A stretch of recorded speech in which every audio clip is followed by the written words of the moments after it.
Mont Blanc, la radio de votre région.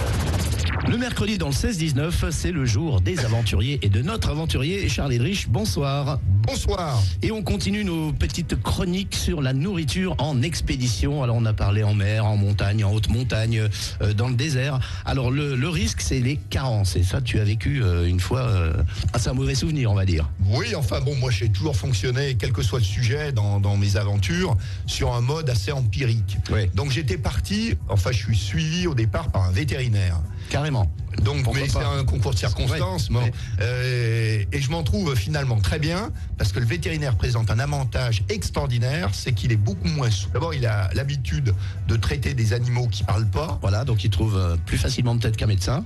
Et puis, il est beaucoup moins soumis au mode. Et il m'avait dit, moins de 45 jours, tu peux manger absolument n'importe quoi, il n'y a aucun risque de carence. Bon, donc tu as suivi le conseil. Donc j'ai suivi, et puis je me suis dit, bon, c'est probablement quelqu'un d'assez prudent. Sur quel expé on va rappeler? C'est le tour du monde, sur pendant le le tour du Vendée monde, Globe. Donc, voilà, bon. donc à la voile. Hein. Donc je pars avec l'idée que, on peut peut-être pousser un petit peu plus loin que 45 jours. Oui.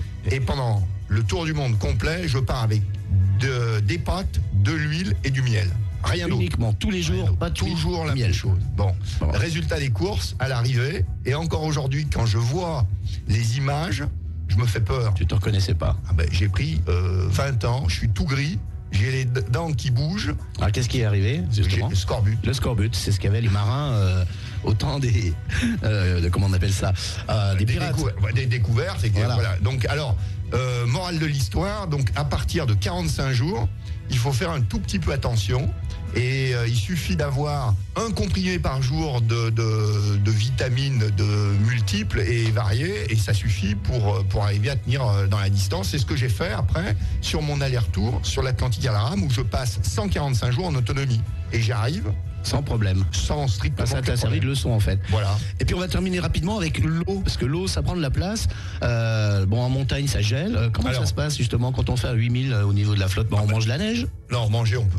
Ouais, non, il faut un réchaud. Non, il faut un réchaud. Moi, je prends. Sinon, c'est... Moi, je mange la plupart du temps froid, par exemple, Atacama froid, mais par contre, en très haute montagne et en expédition polaire, il faut un réchaud pour faire fondre soit la glace, soit la neige. Et en mer, vous fabriquez votre eau potable ou pas? Alors, en mer, Ça oui, dépend, des salles, sauf sur le passage nord-ouest à la rame, où je récupérais de l'eau dans les icebergs ou sur la banquise. Ok, merci Charles. Bon appétit si vous nous avez écoutés pour ces 3 dernières chroniques. Et on va se retrouver la semaine prochaine avec de nouvelles aventures peut-être. La semaine prochaine, donc j'annonce mon expédition 2017. Voilà, donc c'est la surprise. À mercredi prochain. À mercredi. Écoutez, c'est le son Radio Mont Blanc. Radio Mont Blanc.